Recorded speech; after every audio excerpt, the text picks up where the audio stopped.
वो हम लोग किसके बारे में पढ़ेंगे, इंटरमीडिएट स्पीसीज। हमारे पास क्या है, ऑर्गेनिक केमिस्ट्री है।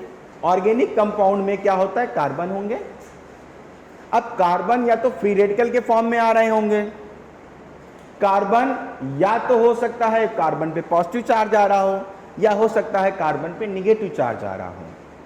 वो अलग अलग कंडीशन है, इनके अलग अलग नाम होते हैं जाके, ठीक है ना। इनके बारे में हम लोग को कुछ कुछ पढ़ना होगा। तो हम लोग नेक्स्ट हेडिंग डालेंगे रिएक्शन इंटरमीडिएट। हम लोग नेक्स्ट हेडिंग क्या डालेंगे, रिएक्शन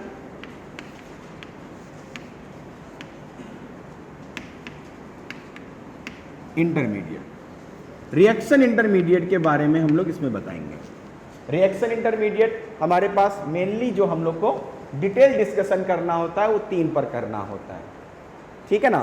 पहले हम लोग एक 3 कॉलम बनाएंगे, मैं पहले लिखूंगा, आप उसके बाद कॉपी करिएगा। जैसे हम लोग पहले लिखेंगे जाके एल्काइल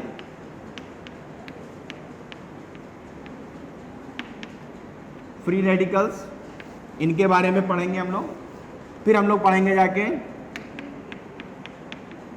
एल्काइल कार्बोनियम आयन, इसके बाद हम लोग पढ़ेंगे जाके एल्काइल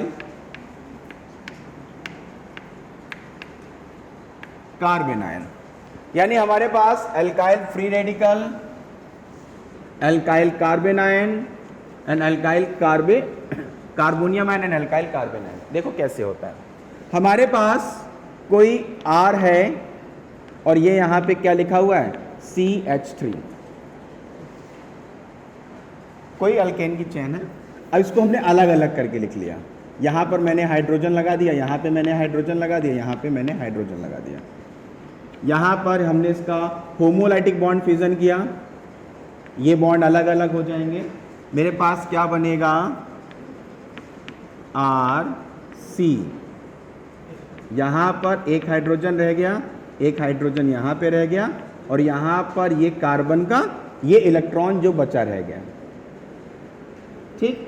अब ये जो स्पीसीज जनरेट हुई, इसी को हम लोग क्या कहते हैं, फ्री रेडिकल। इसी को हम लोग क्या कहते हैं, फ्री रेडिकल्स कहते हैं। अब फ्री रेडिकल्स की प्रॉपर्टीज अगर हम बात करें, इन फ्री रेडिकल्स की कुछ प्रॉपर्टीज हैं, जनरल पॉइंट्स हैं, ठीक है ना। उनके बारे में देखें। पहला पॉइंट पूछा जा सकता है, बहुत आसान सा, ये आप लोग बता देंगे। आपसे कहा जाए जो फ्री रेडिकल बना है, इसकी वैलेंस शेल में कितने इलेक्ट्रॉन हैं, इसकी वैलेंस शेल में कितने इलेक्ट्रॉन है, आप क्या करेंगे भाई, देखो ये कार्बन हाइड्रोजन का बॉन्ड है, तो एक इलेक्ट्रॉन कार्बन का, एक हाइड्रोजन का, ये कार्बन कार्बन का बॉन्ड हो गया, और ये कार्बन और हाइड्रोजन का हो गया। सारे इलेक्ट्रॉन आपको दिख रहे हैं, आप सभी को काउंट कर लीजिए, 1 2 3 4 5 6 7, यानी कि मेरे पास टोटल वैलेंस, वी से समझ जाएंगे ना, वैलेंस वैलेंस इलेक्ट्रॉन्स कितने हो गए, 7। वैलेंस इलेक्ट्रॉन कितने हो गए मेरे पास जाके, 7 हो गए जाके।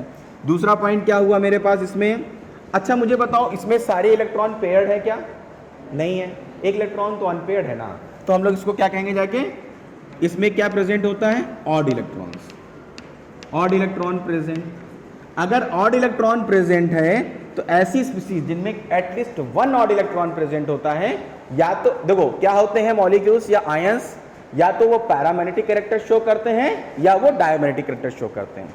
अगर एक भी अनपेयर्ड इलेक्ट्रॉन है तो वो सभी क्या होंगे, paramagnetic.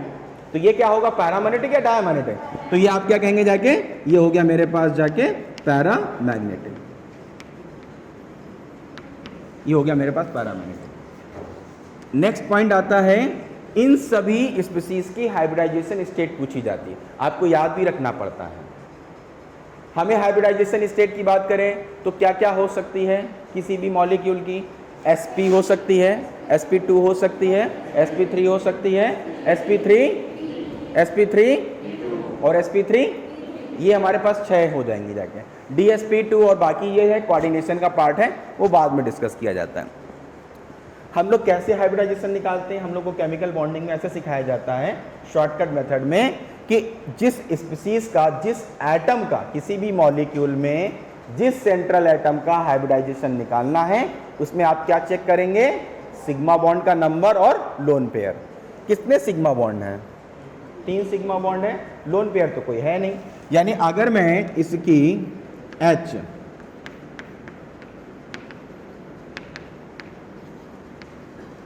Hybridisation state hybridization state में इसको हटाने के बाद लिखूंगा, ठीक है ना, उसका डायग्राम भी बना दूंगा, अब जगह बची नहीं। अब ऐसे इतना ही मैं पार्ट इसमें लिख देता हूं। अगर एल्काइल कार्बोनियम आयन, ये कब होगा? अगर मैंने क्या लिया R और मैंने क्या ले लिया CH2X, ठीक। मैंने यहां पे पोलर सॉल्वेंट लिख दिया। अब क्या होगा? कार्बन और X को हम लोग क्या मान सकते हैं? Halogen. Halogen more electronegative atom होगा देन कार्बन, तो यहाँ पे जब बॉन्ड फ्यूजन होगा तो हैलोजन इलेक्ट्रॉन लेके चला जाएगा। तो मेरे पास क्या बनेगा भैया? RCH2+, ठीक। और क्या निकल गया? X-। जो पॉइंट्स मैंने यहां पर लिखे हैं उन्हीं पॉइंट्स को मैं इसके लिए भी लिखूंगा, वही सारी चीजें लिखूंगा। यहां पर ये जो स्पीसीज जनरेट हुई है इसको हम लोग क्या कहेंगे जाके? Alkyl carbonium ion. यही हमारे पास क्या हो गई? Alkyl carbonium ion. इसमें हमने पास क्या पॉइंट्स आते हैं इनके देखे जाए, प्रॉपर्टीज या पॉइंट्स। पहला क्या हो जाएगा? टोटल वैलेंस इलेक्ट्रॉन्स कितने होंगे भैया? अब 6 होंगे, क्योंकि एक इलेक्ट्रॉन जो यहां पर था वो तो हैलोजन लेके चला गया, तो मेरे पास केवल 3 बॉन्ड ही तो हैं, तो यहां पे क्या हो गया? 6। क्या इसके पास कोई ऑड इलेक्ट्रॉन है क्या? नहीं है। अगर ऑड इलेक्ट्रॉन नहीं है तो ये कैसा होगा जाके? ये डायमैग्नेटिक होगा जाके। एंड थर्ड पॉइंट क्या हो जाएगा जाके? इसके पास ऑड इलेक्ट्रॉन है नहीं, तो क्या लिखेंगे? एक वैकेंट ऑर्बिटल होगी, वैकेंट ऑर्बिटल प्रेजेंट। इसके पास एक वैकेंट ऑर्बिटल होगी। हाइब्रिडाइजेशन स्टेट इसकी भी मैं अभी यहाँ पे छोड़ दे रहा हूँ। अब ऐसा ही हम लोग अल्काइल कार्बन आयन में देखेंगे। यहाँ पे देखा RCH2, मैंने कोई मेटल लिख दिया M। मेटल की इलेक्ट्रोनेगेटिविटी हमेशा कार्बन से कम होती है, ठीक है ना। तो ऐसी कंडीशंस में क्या होगा कि मेटल वो एलिमेंट होते हैं जो इलेक्ट्रॉन डोनेट करते हैं, तो ये तो अपने इलेक्ट्रॉन दे देगा। तो ये अगर ये बॉन्ड बनाया होगा तो एक इलेक्ट्रॉन का, तो इसने दिया भी कितने इलेक्ट्रॉन होंगे? एक ही इलेक्ट्रॉन तो दिया होगा, तो इसके पास एक इलेक्ट्रॉन आ जाएगा। यानी यहां पे हम लोग क्या लिखेंगे? RCH2-। और क्या हो गया? M+ कोई बाहर निकल गया, जैसे कार्बन आयन, कार्बन पे नेगेटिव चार्ज कार्बन आयन। यहां पर अगर हम पॉइंट्स की बात करें तो पहला पॉइंट्स आ जाएगा टोटल वैलेंस इलेक्ट्रॉन्स कितने होंगे भैया? अब यहां पर 8 हो जाएंगे जाके। ये स्पीसीज भी कैसी होगी जाके? डायामैग्नेटिक होगी जाके। और इसके पास क्या कोई वैकेंट ऑर्बिटल है? क्या ऑड इलेक्ट्रॉन है? नहीं। तीसरा पॉइंट क्या होगा? लोन पेयर प्रेजेंट होगा। नेगेटिव चार्ज को हम लोन पेयर कंसीडर कर सकते हैं, तो क्या हो जाएगा? 2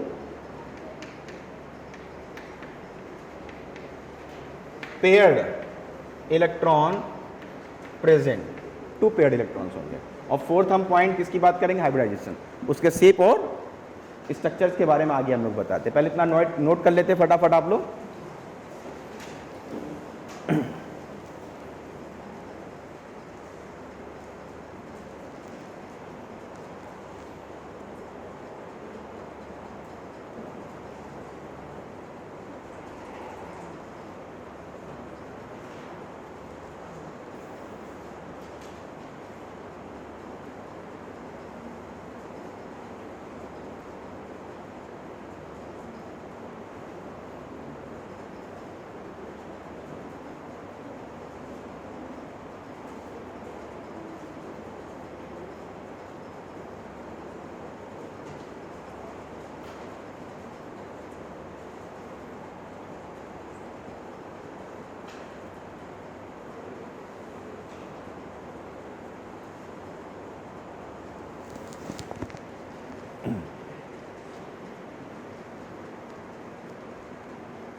नोट कर लिया सबने?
कर लिया नोट सबने?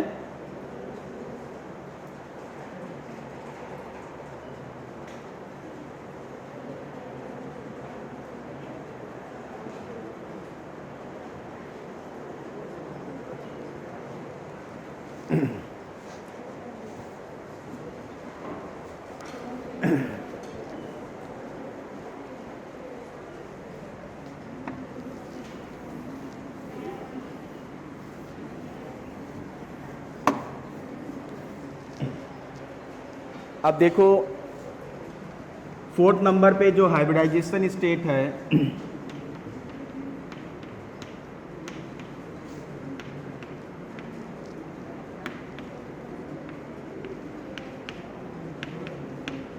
हाइब्रिडाइजेशन स्टेट निकाली जाएगी तो इसमें क्या होंगे 3 सिग्मा बॉन्ड और 0 लोन पेयर।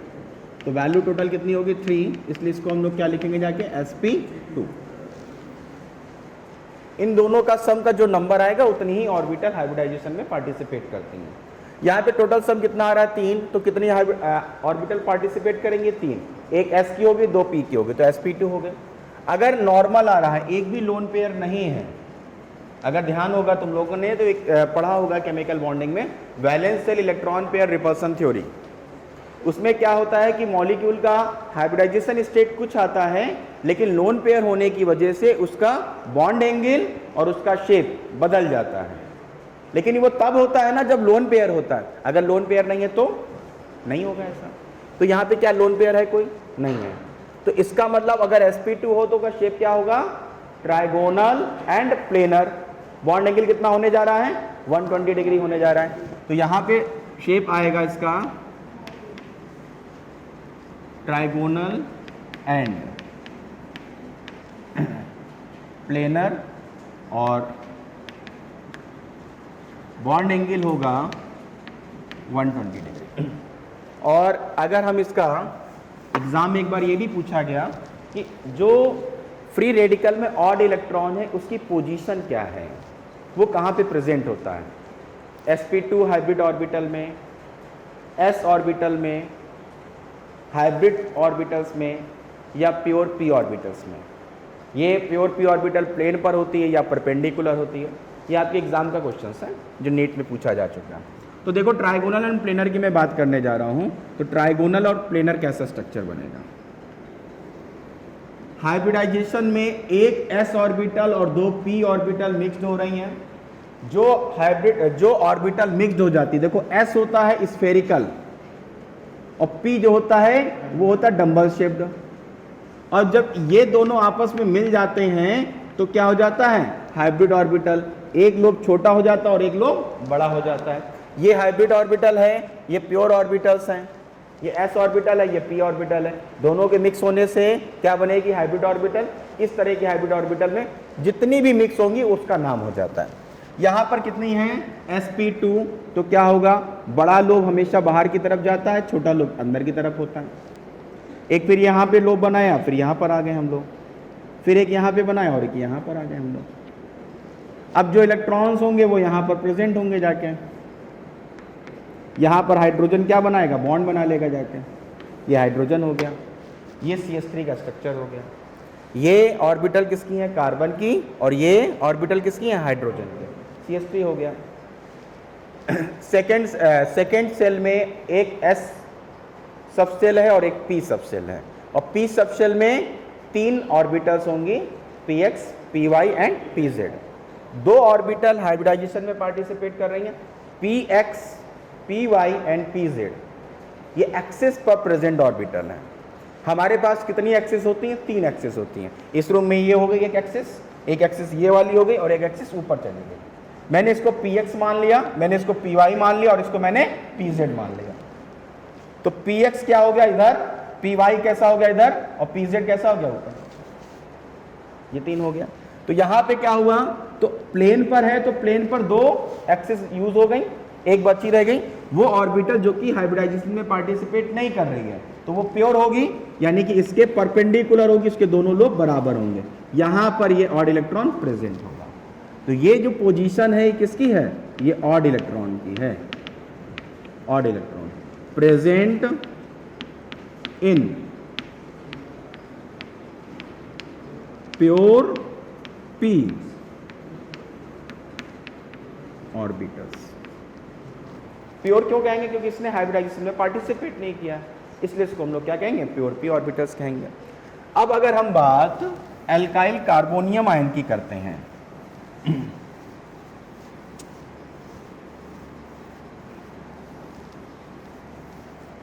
चलिए जल्दी जल्दी देखते हैं एल्काइल कार्बोनियम आयन की।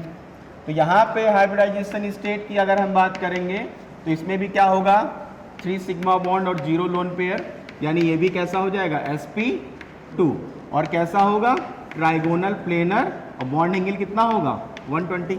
लिख दिया मैंने इतना बड़ा, तो इसलिए छोटा छोटा लिख दे रहा हूँ, ठीक है ना, शॉर्ट फॉर्म में। तो ये ट्राइगोनल एंड प्लेनर हो गया, बॉन्ड एंगल 120। कैसा स्ट्रक्चर होगा इसका भी, ट्राइगोनल प्लेनर ये हो गया, एक ऑर्बिटल ये बना दी हमने, एक ऑर्बिटल ये बना दी, एक ये हमने बना दी, ये यहाँ पे CH3, ये यहाँ पे, यहाँ पे, ये हमारे पास क्या हो गई प्योर।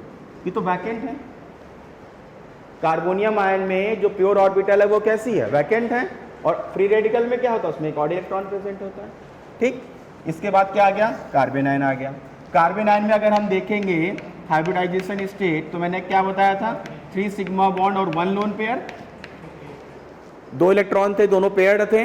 अगर दोनों पेयर्ड थे और बॉन्डिंग में पार्टिसिपेट नहीं कर रहे हैं तो क्या हो गए, लोन पेयर।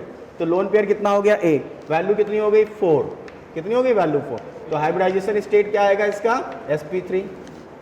जब sp3 आता है तो शेप कैसा हो जाता है, टेट्राहाइड्रल। लेकिन यहाँ तो लोन पेयर प्रेजेंट है, तो टेट्राहाइड्रल तो शेप नहीं रहेगा, ज्योमेट्री रह जाएगी, शेप नहीं रहने वाला। तो कैसा हो जाएगा जाके, ट्राइगोनल एंड पिरामिडल।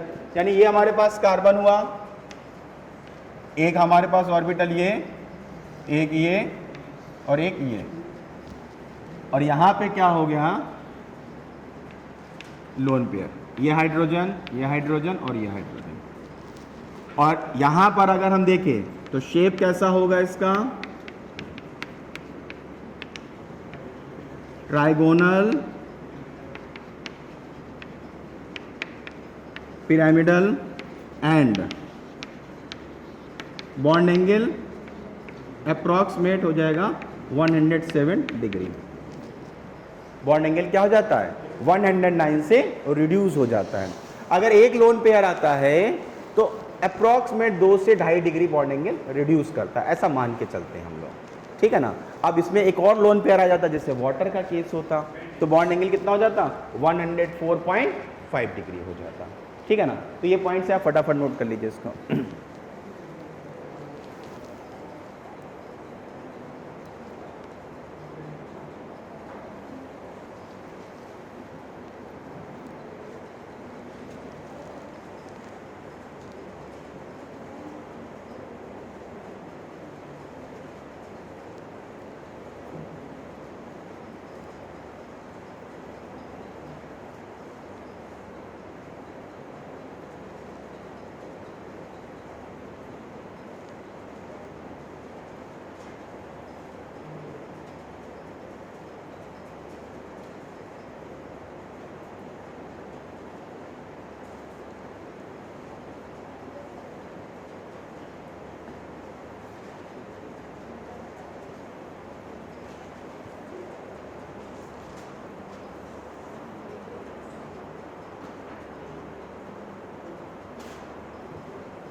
कर लिया कॉपी सब लोगों ने?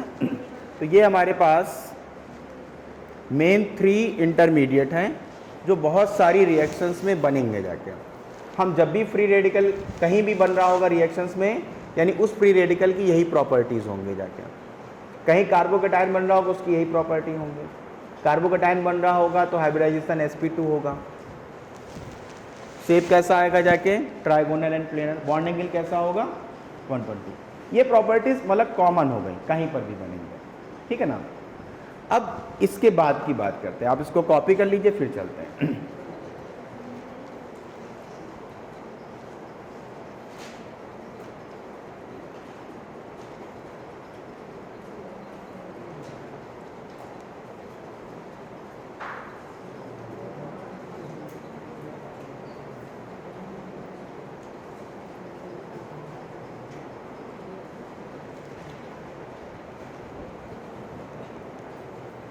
कर लिया सबने?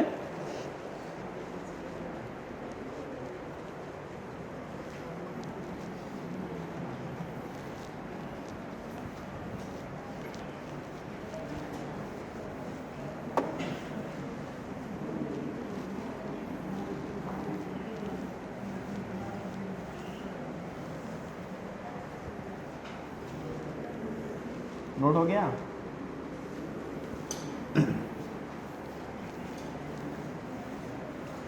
ये जितने भी फ्री बने हैं इंटरमीडिएट, इन इंटरमीडिएट, अब ये इंटरमीडिएट भी डिफरेंट टाइप के हो सकते हैं।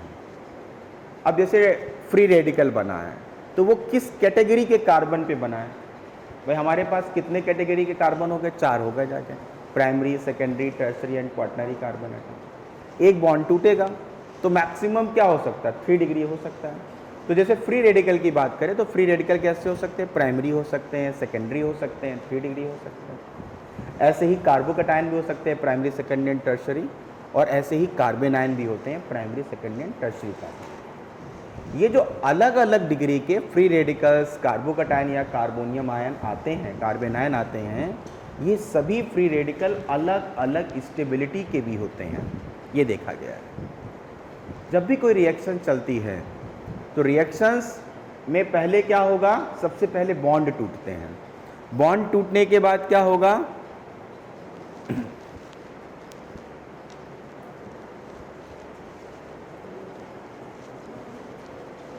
हेलो, हाँ बट अभी क्लास में है।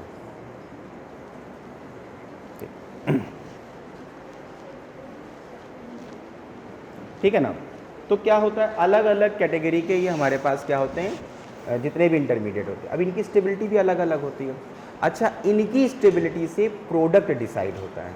जैसा मैंने तुम्हें पहले दिन बताया था ना कि कौन मेजर है, कौन माइनर है, या कौन बनेगा, क्या बन सकता है, ये सब डिसाइड होता है इन बनने वाले इंटरमीडिएट की स्टेबिलिटी पर।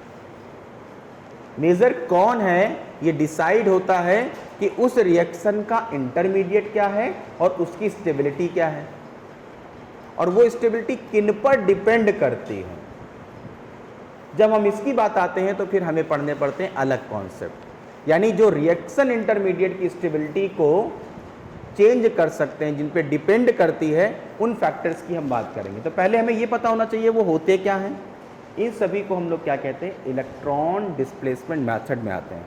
इलेक्ट्रॉनिक डिस्प्लेसमेंट मेथड, यहाँ पर हम लोग 4 इफेक्ट के बारे में पढ़ते हैं जाके। ये आप लोगों ने सुना है चारों। एक होता है इंडक्टिव इफेक्ट, एक होता है रेजोनेंस इफेक्ट जिसको हम लोग मीजोमेरिक इफेक्ट भी कहते हैं, तीसरा होता है हाइपर कॉन्जुगेशन इफेक्ट, और चौथा क्या होता है? इलेक्ट्रोमेरिक इफेक्ट होता है जाके। ये 4 इफेक्ट्स के बारे में पढ़ना होता है। ये इफेक्ट क्या होते हैं, कैसे ऑपरेट होते हैं, और इनसे क्या चेंज आता है, अब हम लोग इसके बारे में डिस्कस करेंगे। हेडिंग डालेंगे इलेक्ट्रॉनिक डिस्प्लेसमेंट मेथड। हेडिंग क्या डालेंगे? Electronic displacement method. मैं बोर्ड पे नहीं लिखूंगा, बार बार हटाना पड़ेगा, मैं बोल रहा हूँ इलेक्ट्रॉनिक डिस्प्लेसमेंट मेथड। लिख लेंगे ना सब लोग, उससे टाइम बचेगा। इलेक्ट्रॉनिक डिस्प्लेसमेंट मेथड कितने लिखने हैं हम लोग को? 4 लिखने हैं, ठीक है ना। ये 4 देखो कौन कौन से हुए। पहला जो होता है हमारे पास, पहले हम चारों को लिख लेते हैं यहाँ पे।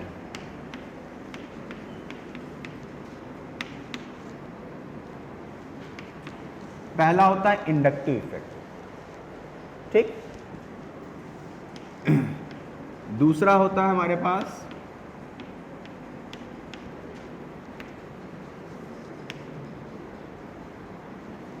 Resonance effect. थर्ड हुआ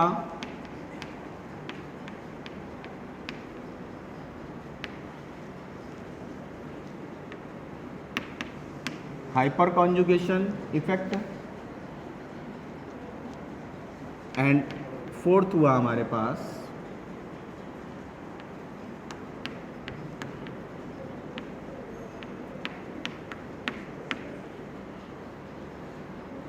electromagnetic.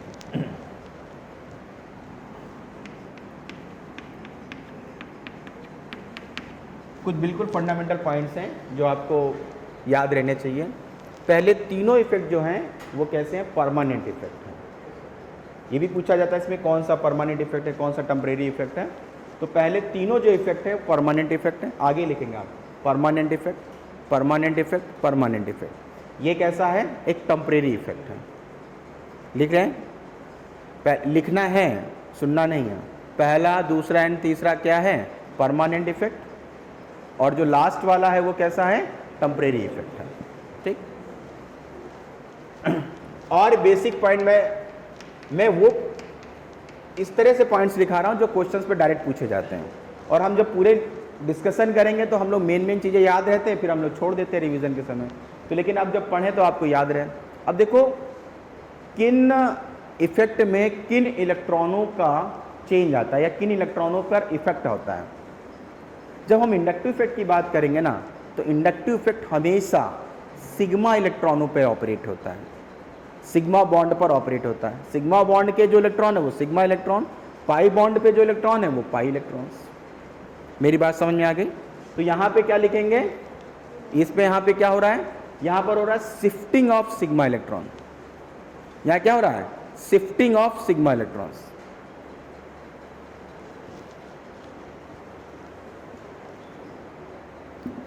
Shifting of sigma electrons.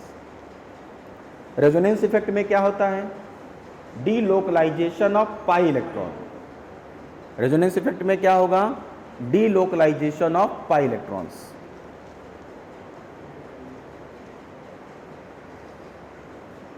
Hyperconjugation में क्या होता है,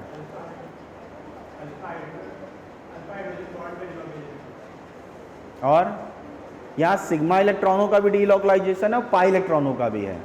तो delocalization of sigma and pi electron. Hyperconjugation में क्या लिखेंगे, delocalization of sigma and pi electron. जो कार्बन हाइड्रोजन का बॉन्ड टूटता है वो तो सिग्मा बॉन्ड है ना, तो टूट रहा है ना वहाँ पे। अभी देखेंगे हाइपर कॉन्जुगेशन में। तो यहाँ पे क्या हो रहा है, delocalization of sigma and pi दोनों का है। और इलेक्ट्रोमेरिक इफेक्ट में क्या होता है, ट्रांसफर हो जाता है, किनका, पाई इलेक्ट्रॉनों का, transfer of pi electron. Delocalization में क्या होता है, वो इलेक्ट्रॉन घूमते रहेंगे फिर आपके पास आएंगे। ट्रांसफर में एक बार आपसे चले गए दूर, शिफ्टिंग में आपसे थोड़ा सा दूर हुए हैं, बॉन्ड टूट नहीं रहा है। इंडक्टिव इफेक्ट में बॉन्ड नहीं टूटेगा, इलेक्ट्रोमेरिक इफेक्ट में बॉन्ड टूटेगा। कौन सा टूटेगा, पाई बॉन्ड टूटेगा, सिग्मा बॉन्ड नहीं टूटेगा। सिग्मा बॉन्ड टूटता है कहां पे टूटेगा, हाइपर कॉन्जुगेशन में टूटेगा। कौन सा, अल्फा हाइड्रोजन वाला, अल्फा कार्बन हाइड्रोजन का बॉन्ड टूटेगा जाके। हम लोग एक बार डिस्कशन करेंगे इसमें डिटेल, हेडिंग डालेंगे हम लोग यहाँ से इंडक्टिव इफेक्ट के बारे में डिस्कस करें। यहाँ तक आप लोग को समझ में आ गया जाके, जनरल पॉइंट्स थे हम लोग को, ठीक है ना। हम लोग अब आते हैं इंडक्टिव इफेक्ट के बारे में।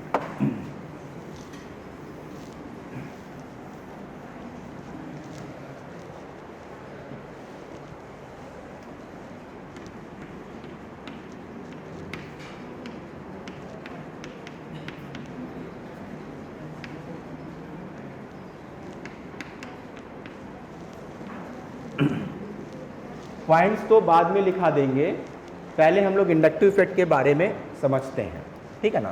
देखो जैसे मेरे पास कार्बन की एक चैन है, अब ये कार्बन की चैन है यार, एलिमेंट सेम है, एटम सेम है, तो इलेक्ट्रोनेगेटिविटी भी क्या हो गई, सेम हो गई। यानी कि इनके जो बॉन्ड पेयर ऑफ इलेक्ट्रॉन है वो क्या होंगे, इनके सेंटर पे होंगे कि नहीं होंगे भैया। तो ये यहाँ पे क्या हो गया, सेंटर पे हो गए। अगर सेंटर पे होंगे तो इन दोनों एटम पे कोई चार्ज आने वाला है क्या? कुछ भी नहीं आएगा यार। जितना इलेक्ट्रॉनों को ये अपनी तरफ अट्रैक्ट कर रहे हैं उतना ये कर रहे हैं। ऐसी कार्बन की चैन को हम लोग क्या कहते हैं? नॉन पोलर कार्बन चैन। ये क्या हो गई? नॉन पोलर कार्बन चैन। एक मैंने और ली, ये कार्बन की चैन थी। इस कार्बन की चैन में हमने कोई X एटम लगा दिया। X कुछ भी हो सकता है, लेकिन मैंने यहाँ पे मेंशन किया कि electronegativity of carbon is less than electronegativity of X। ये मैंने यहाँ पे मेंशन कर दिया। इसका मतलब क्या हुआ कि जब हम कार्बन और X के बीच के बॉन्ड पेयर ऑफ इलेक्ट्रॉन बनाएंगे तो वो किस डायरेक्शन में बनाएंगे? किसकी तरफ बनाएंगे? कुछ टूवर्ड्स X की तरफ। तो यहाँ पे कुछ शिफ्ट हो गए होंगे जाके। इस एटम की इलेक्ट्रोनेगेटिविटी कार्बन से अधिक है। इसकी अधिक होने की वजह से क्या करेगा? ये बॉन्ड पेयर इलेक्ट्रॉन को अपनी तरफ खींच लेगा जाके। जब ये इलेक्ट्रॉन तो इसका है, लेकिन ये इलेक्ट्रॉन तो इसका लेके आ गया ना। तो जब इलेक्ट्रॉन ट्रांसफर तो हुए नहीं है, प्लस डिस्प्लेस्ड हुए हैं, शिफ्ट हुए हैं, तो होगा क्या? कुछ इलेक्ट्रॉन यहाँ से दूर हुए, इसके थोड़ा पास गए, तो जिसकी वजह से क्या हुआ? इन पर इलेक्ट्रॉनों का कुछ चार्ज यानी निगेटिव चार्ज कुछ बढ़ा। उस निगेटिव चार्ज को हम लोग किससे रिप्रेजेंट करेंगे? डेल्टा से, यानी पार्शियल निगेटिव चार्ज। अच्छा, जितना इधर खिसका होगा उतना इससे दूर हुआ होगा, उतना ही इस पे क्या आया होगा? पॉजिटिव चार्ज आया होगा। यानी इस पे क्या आ गया? Positive charge. यानी इस कार्बन पे डेल पॉजिटिव और इस X पर डेल निगेटिव हो गया। यानी ये वाला जो बॉन्ड है वो कैसा हो गया? पोलर। जैसे ही चार्ज इंट्रोड्यूस होता है तो वो सिस्टम क्या हो जाता है? पोलर हो जाता है। तो यहां पे ये बॉन्ड कैसा हो गया? पोलर हो गया। अच्छा, जब तक X रहेगा तब तक ये बॉन्ड पोलर रहेगा। अगर ये नहीं तो हम इसकी बात करेंगे तो ये कैसा हो गया? Non polar. यानी इसकी बात करेंगे तो ये पोलर है ना, तो ये इफेक्ट परमानेंट दिख रहा है तो भैया टेम्परेरी, ये तो हमेशा दिखेगा। अगर मुझे CX बॉन्ड की बात करनी है तो मैं ये कहूंगा ही कि X पे डेल निगेटिव होगा, तो ये तो परमानेंट इफेक्ट की बात होगी। तो ये इफेक्ट परमानेंट हुआ। अब देखो होता क्या, जैसे इस कार्बन पे पॉजिटिव चार्ज आया, इसका मतलब क्या हुआ? इसके पास इलेक्ट्रॉनों की कुछ कमी है ना। अब ये यार क्या करेंगे? इलेक्ट्रॉनों को अपना पूरा करना चाहते हैं कि उससे इलेक्ट्रॉन दूर चले गए। तो अब ये क्या करते हैं? अपने अगल बगल इलेक्ट्रॉनों पे जुगाड़ लगाते हैं अपनी तरफ अट्रैक्ट करने के लिए। अब इनसे तो औकात है नहीं लेने की बात, क्यों? क्योंकि ये तो लेके चले गए हैं। तो अपने से कमजोर की तरफ देखेंगे तो ये जो इलेक्ट्रॉन होते हैं वो इसकी तरफ शिफ्ट होने लग जाते हैं। क्यों होने लगे? क्योंकि इस पे पॉजिटिव चार्ज आया। वैसे कार्बन में कोई औकात नहीं थी इलेक्ट्रॉन कार्बन की घसीट सके, लेकिन उसके इलेक्ट्रॉन लेके तो उन्होंने चिड़के मारे, उसके दूसरे के इलेक्ट्रॉन घसीट लिए। तो जब इसकी तरफ शिफ्ट हुए तो अब इस पे क्या आया होगा? Positive charge. अच्छा, जितना इस पे आया क्या उतना ही आया होगा? नहीं, कुछ कम आया होगा। तो जितना इधर पॉजिटिव उतना उधर निगेटिव, तो पॉजिटिव चार्ज कम हो गया होगा। अब इन पे पॉजिटिव चार्ज आया तो फिर वही बात हुई जाके, फिर इन्होंने घसीटा तो यहां तक पहुंच गए जाके। अब ये इतना कम पॉजिटिव चार्ज है, चाहते तो हैं इलेक्ट्रॉन को घसीटना, लेकिन घसीट नहीं पाते। अब देखो यार, केवल ये पॉजिटिव चार्ज का ऊपर नहीं है ना, इस पे आ गया ना, किसके कारण आया? अगर ये ना होता तो आता क्या? ये इफेक्ट तुम्हें कैसा दिख रहा है? अब ये सिग्मा इलेक्ट्रॉनों पे ट्रांसफर हो रहा है ना, सिग्मा इलेक्ट्रॉनों के थ्रू ट्रांसफर हो रहा है ना, तो इस इफेक्ट को क्या कहेंगे? इसके इंडक्शन से। इंडक्शन का मतलब क्या है? प्रेरक प्रभाव। हिंदी क्या कहते हैं इसको? प्रेरक प्रभाव कहते हैं। तो इसके प्रेरण से इस पे क्या आ गया? Positive charge. अपोजिट चार्ज आता है हमेशा, यही चीज होती है इंडक्शन में हमेशा। अब देखो धीरे धीरे ट्रांसमिट हो गया। This effect is also known as transmission effect. This effect is also known as transmission effect. अच्छा, मुझे बताओ किस पे ऑपरेट हुआ? सिग्मा पे या पाई पे? सिग्मा बॉन्ड पे। क्या सिग्मा बॉन्ड ट्रांसफर हुए हैं क्या? नहीं। क्या हुए हैं? शिफ्ट हुए हैं। किसकी तरह? मोर इलेक्ट्रोनेगेटिव एटम की तरफ। मेरी बात समझ में आ गई? तुमसे कोई पूछे, वैसे नहीं पूछेगा यार, मेडिकल में इतना नहीं पूछने वाला, कोई पूछे तो भैया जितना निगेटिव चार्ज है ये टोटल पॉजिटिव चार्ज के बराबर ही होगा। अगर इसका मॉड निकाला जाए, सबको ऐड कर दिया जाए, इसको मैं अगर डेल 1 कह दूं, इसको डेल 2 कह दूं और इसको डेल 3 कह दूं, तो आप क्या कहेंगे कि del 1 is greater than del 2 is greater than del 3। और इन तीनों को अगर हम सम कर दें इन तीनों का अगर सम कर दिया जाए तो ये डेल नेगेटिव के बराबर आ जाता है। ये सब नहीं पूछेगा कोई, ये तो तुम्हारा ये मन की बात है, तुम लोग सोचोगे थोड़ी देर बाद क्या हुआ सर यहाँ तो केवल नेगेटिव इतने सारे पॉजिटिव हो गए, सब बराबर है, क्योंकि इधर नेगेटिव भी तो ट्रांसफर हो रहा है, जब इधर पॉजिटिव आ रहा है तो उधर नेगेटिव जा रहा है, तो वो पॉजिटिव को कुछ कम तो कर रहा है। सबसे अधिक पॉजिटिव चार्ज कहाँ पर होगा, फिर यहाँ पे, फिर यहाँ पे। ये पॉजिटिव चार्ज आया किसकी वजह से, इसकी वजह से। इसी इफेक्ट को इंडक्टिव इफेक्ट कह रहे हैं। जैसे जैसे हम इस ग्रुप से दूर होते जा रहे हैं पॉजिटिव चार्ज कम होता जा रहा है, यानी इंडक्टिव इफेक्ट कम होता जा रहा है। तो इंडक्टिव इफेक्ट किस पे डिपेंड करेगा, डिस्टेंस पे डिपेंड करेगा, डायरेक्टली या इनवर्सली, इनवर्सली प्रोपोर्शनल। जैसे जैसे डिस्टेंस बढ़ती जाएगी इंडक्टिव इफेक्ट कम होता जाएगा। कब तक देख सकते हैं, थर्ड कार्बन तक, कोई इफेक्ट बट नहीं, third and fourth, only third carbon तक। फोर्थ कार्बन एटम पर कुछ होगा, नहीं हो रहा, कोई इफेक्ट नहीं इसका शो हो रहा। मेरी बात समझ में आगे जाके, तो ये हमारे पास इंडक्टिव। अब देखो ये जो ग्रुप है ये क्या कर रहा है, इलेक्ट्रॉन को अपनी तरफ खींच रहा है ना। हम ये नहीं देखे सारे इलेक्ट्रॉन इसकी तरफ जा रहे हैं, हम ऐसा भी तो सोच सकते हैं। तो इस ग्रुप को हम लोग क्या कहेंगे जाके, इलेक्ट्रॉन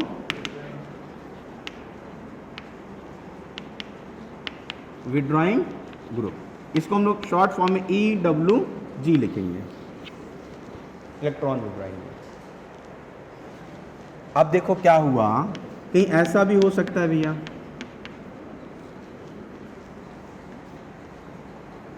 कोई Y है लगा हुआ है और यहां पे अब की बार क्या लिखा कि electronegativity of carbon is greater then electronegativity of Y, ऐसा मेंशन हमें पता चला।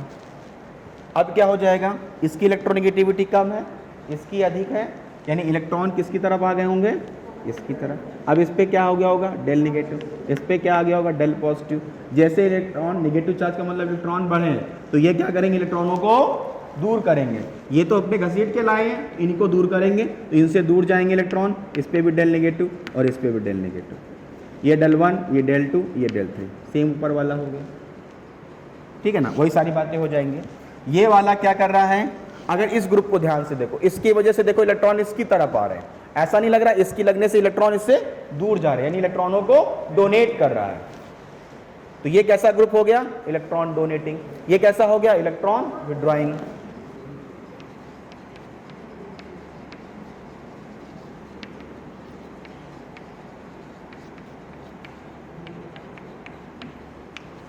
एक इलेक्ट्रॉन डोनेटिंग ग्रुप होते हैं और एक इलेक्ट्रॉन विड्रॉइंग ग्रुप होते हैं। जो भी इलेक्ट्रॉन विड्रॉइंग ग्रुप होंगे हमेशा उस पर चार्ज कैसा आने वाला होगा, नेगेटिव, इसलिए इनको हम लोग माइनस साइन के साथ रिप्रेजेंट करेंगे। और ये ग्रुप की वजह से कौन सा इफेक्ट आ रहा है पिक्चर में, इंडक्टिव इफेक्ट, इसलिए इसको हम लोग क्या कहेंगे, माइनस आई इफेक्ट। इसको हम लोग क्या कहने जा रहे हैं, प्लस आई इफेक्ट। जितने भी इलेक्ट्रॉन डोनेटिंग इफेक्ट होंगे उनमें उनके उन ग्रुप के आगे हमेशा प्लस साइन लगाएंगे और जितने भी इलेक्ट्रॉन विड्रॉइंग होंगे उन ग्रुप के आगे हमेशा माइनस साइन लगाएंगे। हम इन तीनों के बारे में पढ़ेंगे जो हम लोगों ने पहले पढ़े थे, inductive effect, resonance effect, hyper conjugation effect. Resonance effect यानी प्लस आर माइनस आर भी होगा, हाइपर कॉन्जुगेशन इफेक्ट यानी प्लस एच और माइनस एच इफेक्ट भी होगा, इलेक्ट्रोमेरिक इफेक्ट भी होता है प्लस ई और माइनस ई, इतना हमारे में नहीं है, ठीक है ना। लेकिन हाँ उसको बता देंगे, हम लोग पढ़ा तो रहे हैं साथ में, सबको साथ बताते चलेंगे। लेकिन हमें समझ में आ गया कि इलेक्ट्रॉन विड्रॉइंग ग्रुप और इलेक्ट्रॉन डोनेटिंग ग्रुप क्या होते हैं, इनका काम क्या होता है। इलेक्ट्रॉन विड्रॉइंग ग्रुप के लगने से कार्बन चेन पे चार्ज कैसा आएगा, पॉजिटिव या नेगेटिव, ये तुम्हें ध्यान रखना है। मैंने तो बता दिया, अब तुम्हारा काम हो गया याद करने का। इलेक्ट्रॉन डोनेटिंग ग्रुप के आने से कार्बन चेन पे कैसा चार्ज आ रहा है, नेगेटिव आ रहा है। अब जब हम लोग आगे पढ़ेंगे तो हमेशा तुरंत होगा, यानी इलेक्ट्रॉन डोनेटिंग ग्रुप है यानी इलेक्ट्रॉन भेज रहा होगा, यानी नेगेटिव चार्ज जा रहा है। इलेक्ट्रॉन विड्रॉइंग ग्रुप लगा, इलेक्ट्रॉन घसीट रहा है, पॉजिटिव चार्ज आ रहा होगा। इलेक्ट्रॉन की डायरेक्शन आपको सोचनी है, यहां लगा लिखा हुआ है प्लस आई इफेक्ट यानी कि इलेक्ट्रॉन भेज दिया इसने, यहाँ पे माइनस आई इफेक्ट यानी इलेक्ट्रॉन घसीट लिया। अब इलेक्ट्रॉन के बढ़ने से या कम होने से जहां पर हो रहा है ये फिनोमेना, वहां पर क्या असर पड़ता है वो हम लोग आगे देखेंगे। कार्बोनियम आयन में अगर इलेक्ट्रॉन पहुंचेंगे तो स्टेबिलिटी बढ़ाते हैं, कार्बन आयन भी इलेक्ट्रॉन पहुंचेंगे तो स्टेबिलिटी कम करते हैं। वो हमें अलग से याद रखना पड़ेगा जाके। मेरी बात समझ में आई? तो पहले हम लोग इसको कॉपी कर लेते हैं, इसके बाद हम लोग इसके इफेक्ट के बारे में पॉइंट्स लिख लेते हैं।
कर लिया कॉपी सब लोगों ने?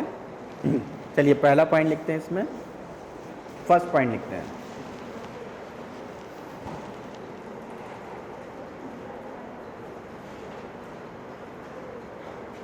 It is also known as transmission effect.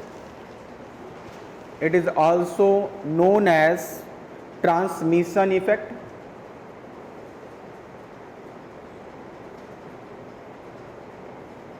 It is also known as transmission effect.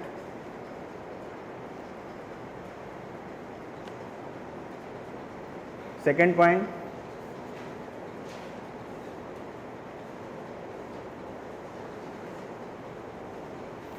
in inductive effect, sigma electron, in inductive effect, sigma electron shifted towards more electronegative atom, shifted towards more electronegative atom.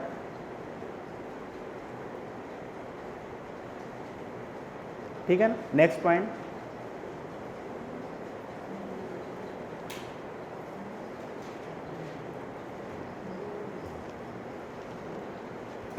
inductive effect is inversely proportional to the distance. Inductive effect is inversely proportional to the distance.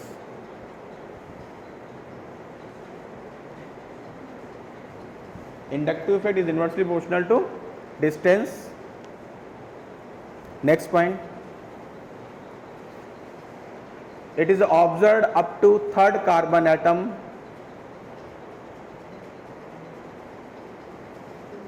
it is observed up to third carbon atom of parent chain. ठीक है ना, carbon चैन लिख लीजिए, जो carbon चैन है उसमें third carbon atom तक ही दिखेगा। बाकी क्लासिफिकेशन बताई दिया, ये 2 टाइप्स का होता है ना, प्लस आई इफेक्ट और minus I effect.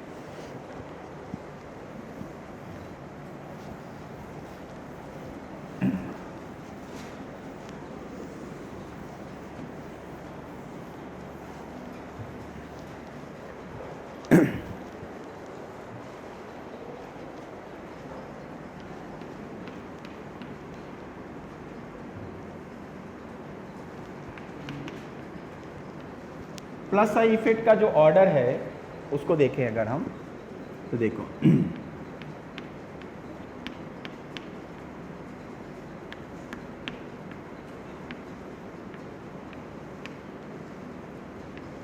3 degree alkyl group में 3 डिग्री अल्काइल ग्रुप सबसे अधिक प्लस आई इफेक्ट,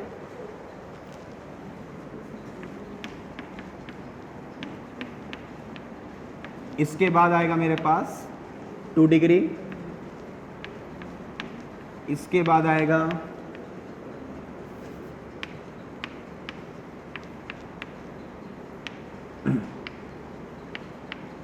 ये हो हमारे पास, ये प्लस आई इफेक्ट का ऑर्डर है। ये क्या है हमारे पास 3 डिग्री, ये क्या है 2 डिग्री, ये क्या है 1 डिग्री, ये क्या है methyl group plus I effect. Minus I effect का ऑर्डर क्या है भैया, माइनस आई इफेक्ट देखा जाए NO2 CN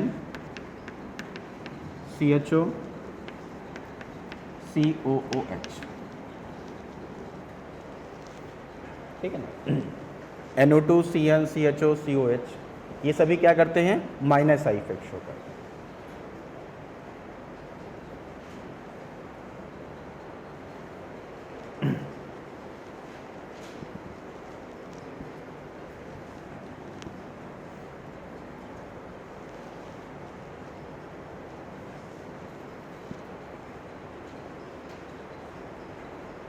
कर लिया कॉपी सबने?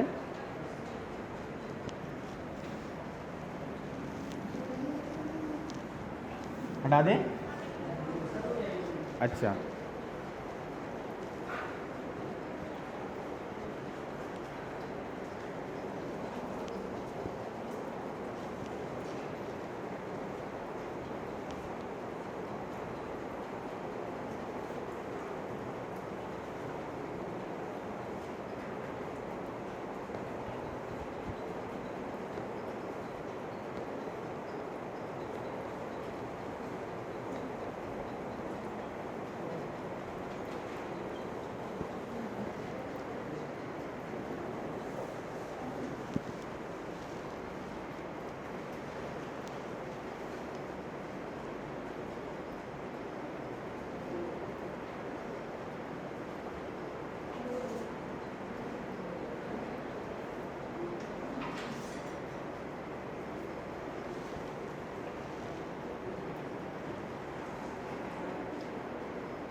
चलिए अब हम लोग क्या करेंगे, पहले सारे इफेक्ट ना डिस्कस करके थोड़ा इसका एप्लीकेशन पार्ट पढ़ लेते हैं। तो उससे क्या होगा कि आगे जब हम लोग इफेक्ट पढ़ेंगे तो हमें समझ में आएगा कि कैसे इसको आगे यूज़ करना है। हर इफेक्ट का मतलब एप्लीकेशन पार्ट अलग तरीके से उस ग्रुप में आता है जाके। तो पहले थोड़ा सा सीखते चलते हैं, फिर आगे चलते हैं उसको।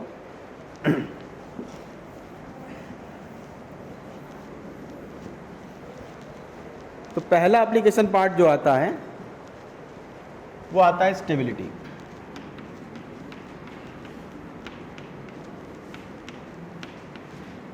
एप्लीकेशन किसका एप्लीकेशन देखने जा रहे हैं हम लोग, इंडक्टिव इफेक्ट का देखने जा रहे हैं, ठीक है ना। हम लोग सबसे पहले बात करेंगे जाके फर्स्ट पॉइंट जो होगा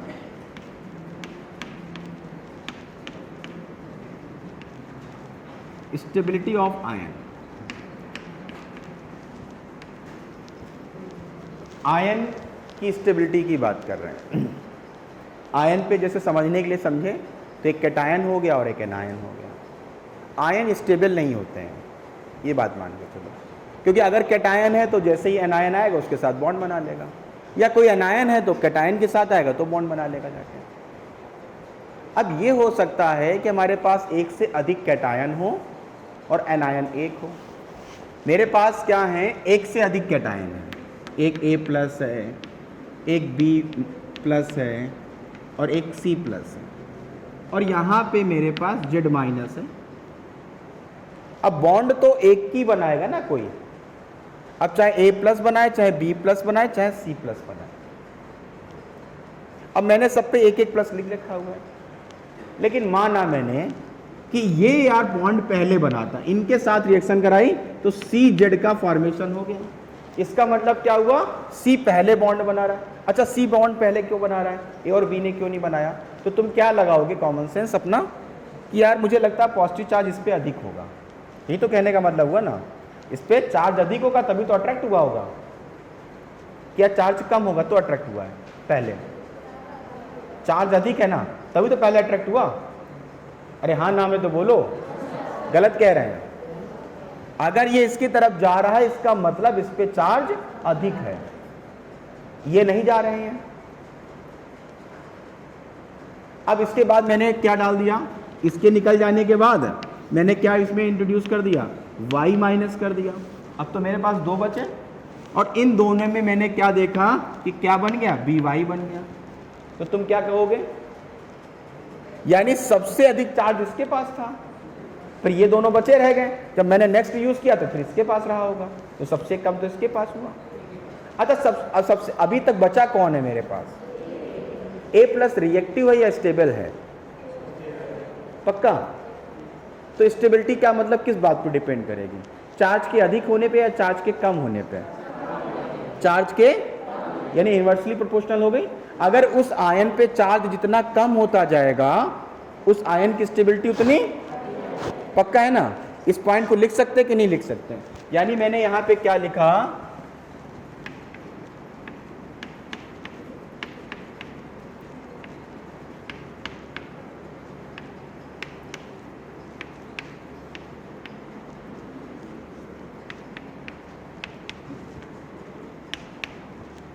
चार्ज प्रेजेंट ऑन आयन, जितना कम चार्ज होगा, ये सब नहीं नोट करना है, ये तो मैंने समझाने के लिए लिखा था यार। हाँ, ये सब मत नोट कर लेना, ये तो मैंने ऐसे ही समझा दिया, लिख दिया। मैं इसलिए लिखा क्योंकि मैं डायरेक्ट लिखता तो तुम थोड़ी देर सोचते रहते कि ये क्या लिख रहे हैं। अब भाई तुमने स्वयं आंसर दिया है तो तुम्हें समझ में भी आ गया होगा कि हाँ यार बात तो जो लिखी है वो हम ही लिखी है, मैंने तो लिखी नहीं, तुमने कहा मैंने लिख दिया। ठीक है ना? तो हमारे पास क्या हो गया बेटा यहाँ पे कि अगर कोई चार्ज, अगर किसी मैं आयन की बात करूंगा उस स्टेबिलिटी की तो उसकी, अच्छा आयन स्टेबल हो रहा है तो उसकी रिएक्टिविटी क्या हो रही है? अगर कोई आयन स्टेबल है तो वो क्या पहले रिएक्शन करेगा? वो तो बाद में करेगा। ठीक है ना? तो एक बात ये भी ध्यान रखना, जिस आयन की स्टेबिलिटी की बात चल रही है उसकी रिएक्टिविटी कम होती है। लेकिन अभी हम और एक नई चीज बताएंगे तो फिर तुम लोग कंफ्यूज हो गए, वो अभी नहीं बताएंगे, थोड़ी देर बाद बताएंगे। ठीक है ना? तो अभी फिलहाल हमारे पास पॉइंट आया, stability of ion is inversely proportional to charge present on ions. ठीक, चलो देखो।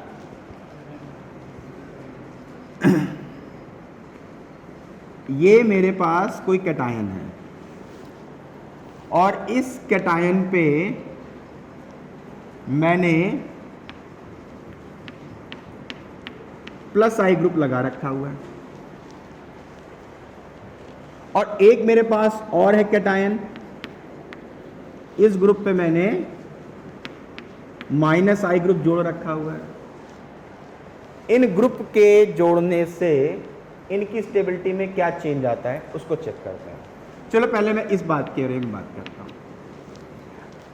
ये तो कैटायन है ना, पॉजिटिव चार्ज है, इस पे मैंने क्या लगा रखा हुआ, +I। अच्छा, +I का नेचर कैसा है? ये क्या कहला रहा है, इलेक्ट्रॉन डोनेटिंग ग्रुप। तो इलेक्ट्रॉन क्या कर रहा होगा, भेज रहा होगा। क्या भेज रहा होगा, इलेक्ट्रॉन, यानी निगेटिव चार्ज जा रहा होगा। अगर निगेटिव चार्ज जाएगा तो पॉजिटिव चार्ज क्या होगा, बढ़ेगा या कम होगा? पॉजिटिव चार्ज क्या होगा, हाँ कम होगा। और अगर चार्ज कम होगा तो स्टेबिलिटी क्या होगी, स्टेबिलिटी इंक्रीज करेगा। अब मुझे नीचे वाले बताने की आवश्यकता नहीं है भाई, उल्टा ही होने वाला होगा, समझने के लिए समझ सकते हैं। अब ये कौन सा ग्रुप है भैया? Electron withdrawing group. इलेक्ट्रॉनों को क्या कर रहा है? अपनी तरफ ले जा रहा है, इलेक्ट्रॉन डायरेक्शन में जा रहा है। पॉजिटिव चार्ज क्या हो रहा होगा इस पे? इस पे पॉजिटिव चार्ज क्या हो रहा होगा? इंक्रीज करेगा। तो स्टेबिलिटी पे क्या असर आएगा? डिक्रीज करेगा। तो तुम्हारे पास कंक्लूजन क्या आया कि अगर कैटायन की स्टेबिलिटी बढ़ानी है तो प्लस आई ग्रुप लगा दिया जाए, या ये कह दें इलेक्ट्रॉन डोनेटिंग ग्रुप लगा दिया जाए। इलेक्ट्रॉन डोनेटिंग ग्रुप के आने से कैटायन की स्टेबिलिटी बढ़ती है, सही है? अरे हाँ ना में तो बोलो, सही है ना? पक्का? तो पहले इतना नोट कर लिया जाए, फिर आगे एनायन के बारे में लिखते हैं। ए पार्ट,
कर लिया नोट सब लोगों ने? चलिए अब हमारे पास बी पार्ट आता है, ठीक है ना? बी पार्ट में हम लोग किसके बारे में लिखेंगे? एनायन के बारे में।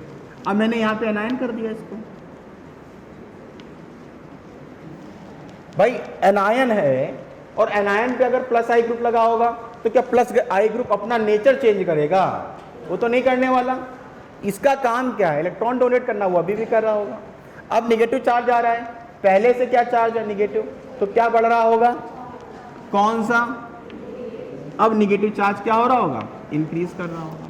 अगर चार्ज बढ़ेगा तो स्टेबिलिटी अब क्या हो रही होगी? जाके कम हो रही होगी। ऐसे ही मैंने यहां पे देखा तो यहां पे क्या हो रहा होगा? अब चार्ज, निगेटिव चार्ज कम हो रहा होगा, नहीं हो रहा होगा यहां पे, तो स्टेबिलिटी क्या हो रही होगी? अब बढ़ रही होगी।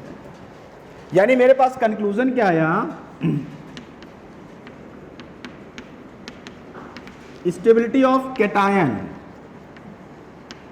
Is directly proportional two electron donating group. सही लिखा? कैटायन की स्टेबिलिटी कब बढ़ेगी? जब इलेक्ट्रॉन डोनेटिंग ग्रुप लगे होंगे, यानी प्लस आई। अभी तो केवल हम लोगों ने इंडक्टिव इफेक्ट पढ़ा है, हम लोग किसकी बात कर रहे हैं? प्लस आई की। रेजोनेंस इफेक्ट पढ़ेंगे तो प्लस आर आ जाएगा, हाइपर कॉन्जुगेशन पढ़ेंगे तो प्लस एच आ जाएगा। है तो सभी इलेक्ट्रॉन डोनेटिंग, यानी इन सभी के ग्रुप के आने से क्या होगा? हमेशा एक बात हमेशा सेम रहेगी, वो क्या है? स्टेबिलिटी। तो हमेशा इसको याद रख के चलो, इलेक्ट्रॉन डोनेटिंग ग्रुप के आने से स्टेबिलिटी ऑफ कैटायन इंक्रीज करेगी। अब ये क्या हो सकता है? ये हो सकता है प्लस आर हो, प्लस एच हो, या प्लस आई हो। अभी नहीं पढ़ा, आगे पढ़ेंगे हम लोग। नेक्स्ट क्या होगा हमारे पास? सेकेंड पॉइंट क्या कंक्लूजन निकाला हम लोगों ने? Stability of anion is directly proportional two electron withdrawing group. अब इनवर्सली प्रोपोर्शनल किसके हो जाएगा? ये इलेक्ट्रॉन विड्रॉइंग, और ये किसके हो जाएगा? अब ये इन्वर्सली प्रोपोर्शनल याद रखने की कोई आवश्यकता नहीं यार, उल्टा ही होगा। इलेक्ट्रॉन डोनेटिंग के बढ़ रहा है अगर पॉजिटिव कैटायन, तो इन्वर्स विड्रॉइंग में क्या हो रहा होगा, कम हो रहा होगा। अगर ये इसके में बढ़ रहा है तो डोनेटिंग में कम हो रहा होगा। आप दोनों याद करोगे तो आप कंफ्यूज रहोगे, इसके आने से ये बढ़ता है, इसके आने से ये बढ़ता है। मैं और अच्छा बताऊं आपको याद रखने का तरीका, यानी यहाँ पे क्या होगा, -r -h और -i। अच्छा, जिन ग्रुप में हम प्लस साइन लगा रहे हैं, तुम ध्यान दो, वो किसकी स्टेबिलिटी बढ़ा रहे हैं, जिन पे प्लस चार्ज है, और जिन पे हम माइनस साइन लगा रहे हैं, हम किसकी स्टेबिलिटी बढ़ा रहे हैं, माइनस वाले पे। तो जब आगे तुम सारे इफेक्ट पढ़ लोगे तो यही कंफ्यूजन हो जाता है बहुत सारे स्टूडेंट्स को कि किसके वजह से स्टेबिलिटी बढ़ रही है, प्लस आई ग्रुप के या माइनस से। तो माइनस की स्टेबिलिटी बढ़ाता है, प्लस की स्टेबिलिटी बढ़ाता है। हमें स्टेबिलिटी कौन बढ़ाता है केवल ये याद रखना है, कौन घटाता है वो तो हमें याद हो जाएगा, फोकस केवल बढ़ाने पे करना है। ठीक है, चलो इतना कॉपी कर लो। कर लिया सबने?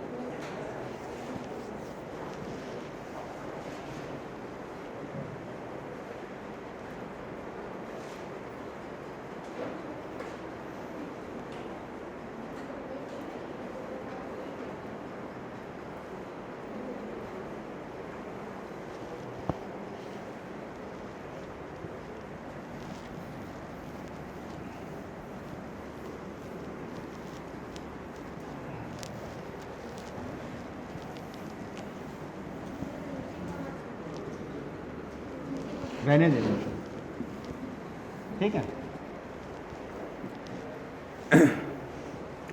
अब देखो एग्जाम्पल भी एक दो समझते हैं।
हमने यहाँ पे दो एग्जाम्पल्स लिखे हैं।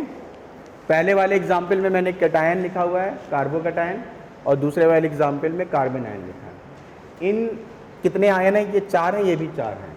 इनको ऑर्डर ऑफ स्टेबिलिटी में अरेंज करना है और इनको ऑर्डर ऑफ स्टेबिलिटी में अरेंज करना है। कैसे करना है पहले देखें आप। इस कार्बन पे पॉजिटिव चार्ज है, इस कार्बन के बगल में क्या लगा हुआ है, 3 हाइड्रोजन।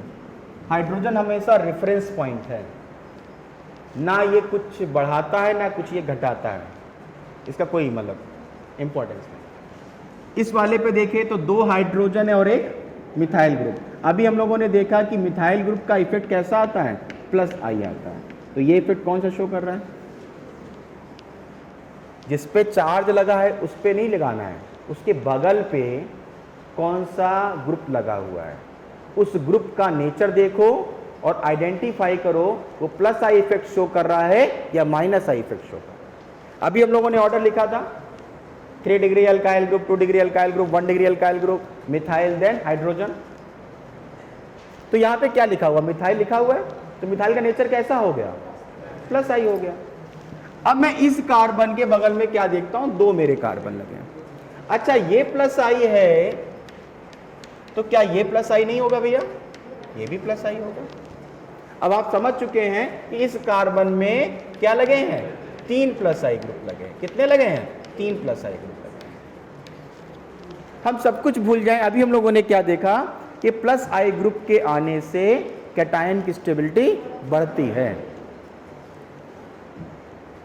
तो यहां तो कोई है नहीं प्लस आई ग्रुप, यहां पर एक है, यहाँ पे और यहाँ पे, तो यहाँ 3 प्लस आई ग्रुप बढ़ के इसकी स्टेबिलिटी को बढ़ा रहे होंगे, यहाँ 2 प्लस आई ग्रुप मिलके इसकी स्टेबिलिटी को बढ़ाएंगे, और यहाँ पे तो केवल एक बढ़ाएगा, यहाँ तो कोई है ही नहीं।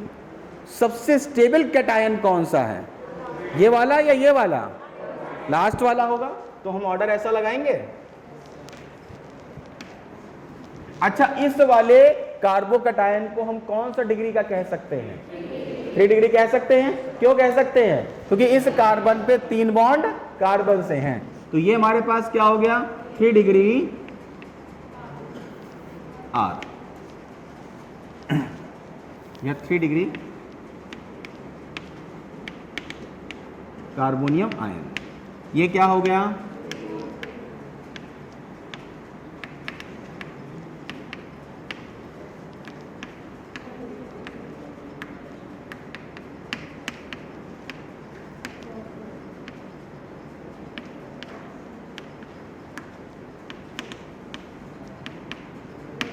ठीक है ना?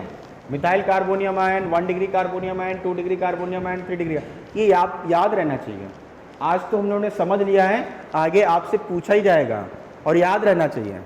कार्बोकैटायन के ऑर्डर ऑफ स्टेबिलिटी बताएं, आप क्या कहेंगे? 3 डिग्री कार्बोनियम आयन सबसे अधिक stable, then 2 degree, then 1 degree, then methyl. क्यों अधिक स्टेबल होता है? क्योंकि 3 डिग्री में 3 मिथाइल ग्रुप होते हैं, 3 प्लस आई ग्रुप होते हैं, उसमें 2 प्लस आई ग्रुप होते हैं, उसमें 1 प्लस आई ग्रुप होता है, उसमें एक भी प्लस आई ग्रुप नहीं होता है। प्लस आई ग्रुप क्या करते हैं? कार्बोकैटायन की स्टेबिलिटी को इंक्रीज कर देते हैं, बढ़ा देते हैं जाके। मेरी बात समझ में आ गई? अब मुझे लगता है सेकंड वाला बहुत लोग आंसर निकाल चुके होंगे, फिर भी मैं बता देता हूं। अब आपके पास अब कार्बन आयन बन गया, कार्बन पे नेगेटिव चार्ज है, बगल में हाइड्रोजन है। मैंने कहा हाइड्रोजन के इफेक्ट को हम लोग क्या मान सकते हैं? रेफरेंस पॉइंट मानते हैं, या तो इससे कोई किसी की इलेक्ट्रोनेगेटिविटी अधिक है या इससे इसकी इलेक्ट्रोनेगेटिविटी कम है। अगर इलेक्ट्रोनेगेटिविटी अधिक होगी तो माइनस आई ग्रुप शो करेगा, अगर कम होगी तो प्लस आई ग्रुप शो करेगा। इस पे नहीं जाते हैं, हमें तो डायरेक्ट याद ही रखने हैं ना चीजें। यहाँ पे CH3 का नेचर तो अभी भी वही रहेगा ना, ये क्या हो गया? प्लस आई। यहाँ पे ये भी प्लस आई है और ये भी प्लस आई है। इनमें देखें अगर तो ये प्लस आई, ये प्लस आई और ये प्लस है। प्लस आई ग्रुप 3 है, ये 2 है और 1 है। इलेक्ट्रॉन डोनेटिंग ग्रुप के आने से कार्बन आयन की स्टेबिलिटी बढ़ती है या कम होती है? कम होती है। यहाँ 1 भी नहीं है, यहाँ पे 3 है, यानी 3 प्लस आई ग्रुप मिलकर इसकी स्टेबिलिटी को कम कर रहे होंगे। क्यों कम कर रहे होंगे? क्योंकि ये तो इलेक्ट्रॉन डोनेट कर रहे हैं, नेगेटिव चार्ज बढ़ा रहे होंगे। नेगेटिव चार्ज जितना अधिक हो जाएगा स्टेबिलिटी उतनी कम हो जाएगी। तो सबसे अधिक स्टेबल कौन हुआ? कार्बन आयन के केस में ये ऑर्डर उल्टा हो गया। कार्बन आयन के केस में ये ऑर्डर क्या हो गया? उल्टा हो गया। अब हमारे पास क्या हो गया? मिथाइल कार्बन आयन सबसे अधिक, ये याद रखना पड़ेगा। 1 degree carbon ion, 2 degree carbon ion and 3 degree carbon ion.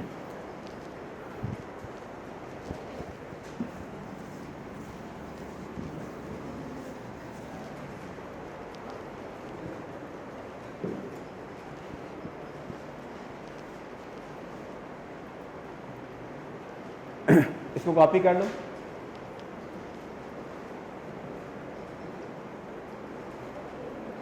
याद भी कर लेना। याद इसलिए कर लेना, ये डायरेक्ट पूछा जाता है। बाकी के एग्जाम्पल याद नहीं कर रहे हैं, बाकी तो समझना है, लेकिन इनको याद कर लेना, इन दोनों को।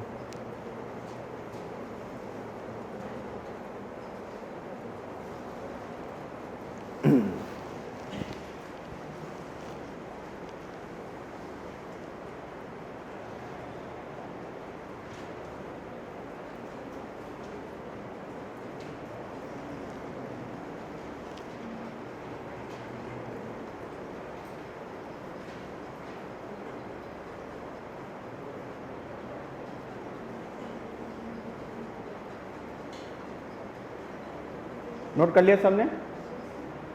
बॉयज में कर लिया तुम लोगों ने?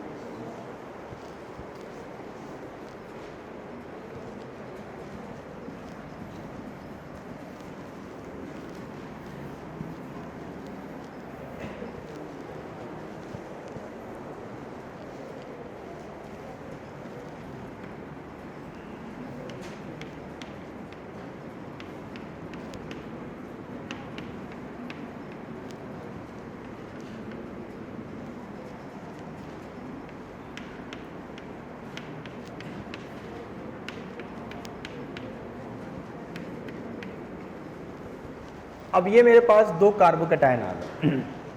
इन दोनों कार्बोकैटायन में तुम्हें ये चेक करना है कौन सा कार्बोकैटायन अधिक स्टेबल है, ठीक है ना। तो पहले देखा क्या, ये कार्बन दोनों में कॉमन, इसके बगल में देखा तो एक कार्बन, ये कार्बन भी कॉमन, यानी यहाँ तक तो सब कुछ कॉमन हो गया, इससे तो हम नहीं पता कर सकते। लेकिन इसके बगल में क्या देखा, CH3 ग्रुप, जहाँ डिफरेंस दिखे उससे चेक करो। अब यहाँ पे तुम्हें क्या दिख रहा है, CH3, यहाँ पे क्या दिख रहा है, CN के बारे में तुम्हें पता है ये -I है, CH3 के बारे में तुम्हें क्या पता है ये +I है।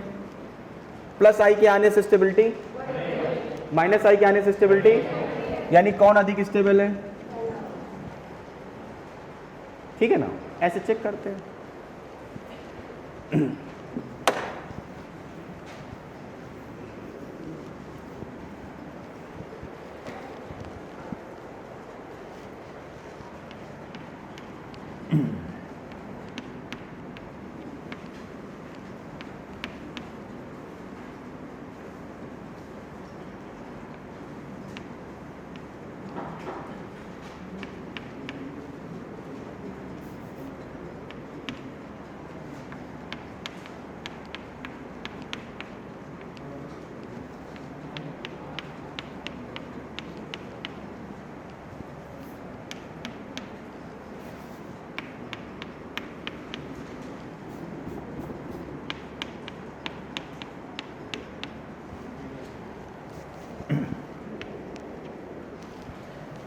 अब हमें इन चारों को ऑर्डर ऑफ स्टेबिलिटी में अरेंज करना है। सभी कार्बन आयन है, यहाँ पे 3 हाइड्रोजन है, इसके बगल में क्या है, फ्लोरीन की इलेक्ट्रोनेगेटिविटी कार्बन से कम है या अधिक है, ये तो मोस्ट इलेक्ट्रोनेगेटिव एटम है। तो यानी ये कौन सा इफेक्ट शो कर रहा होगा, -I, ये कौन सा इफेक्ट शो करेगा, -I, ये कौन सा शो करेगा, -I के आने से एनायन की स्टेबिलिटी बढ़ती है या कम होती है, बढ़ जाती है। यहाँ पर एक भी नहीं, यहाँ पर एक, यहाँ पे 2, यहाँ पे 3, जितने अधिक -I ग्रुप उतनी अधिक स्टेबिलिटी। सबसे अधिक स्टेबल कौन हुआ, ये 3 डिग्री नहीं है, डिग्री ऑफ कार्बन एटम तो इस बात पे डिपेंड करती है कि उसके कितने बॉन्ड कार्बन के साथ जुड़े हैं। तो फ्लोरीन की बात कर रहे हैं ना, ठीक। और देखो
ABCD को ऑर्डर ऑफ स्टेबिलिटी में अरेंज करना है।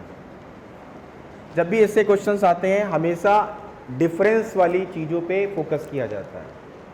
अब आप ध्यान देंगे चारों में कार्बन चेन जो है सेम है सब में, इससे हमें कोई मतलब नहीं है +I इफेक्ट शो कर रहा माने मुझे इससे क्या मतलब, सब में कॉमन है, सब में का इफेक्ट कॉमन हुआ, डिफरेंस क्या है। यहाँ पर कोई भी ग्रुप नहीं लगा है कार्बन चेन के अलावा, यहाँ पर क्या लगा हुआ है NO2 ग्रुप, और NO2 ग्रुप कैसा होगा, -I।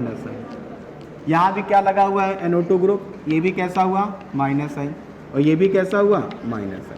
अब ये तीनों जगह -I ग्रुप लगा है। अच्छा, -I ग्रुप के आने से एनायन की स्टेबिलिटी बड़ी होगी, ये हमें कंफर्म हो गया। यानी सबसे कम स्टेबल कौन है ये तो हमें पता चल गया, A है। अब मुझे B, C और D को ऑर्डर में अरेंज करना है। यार ग्रुप सेम है, ग्रुप का नंबर भी सेम है, तो हम तो पता ही नहीं कर सकते।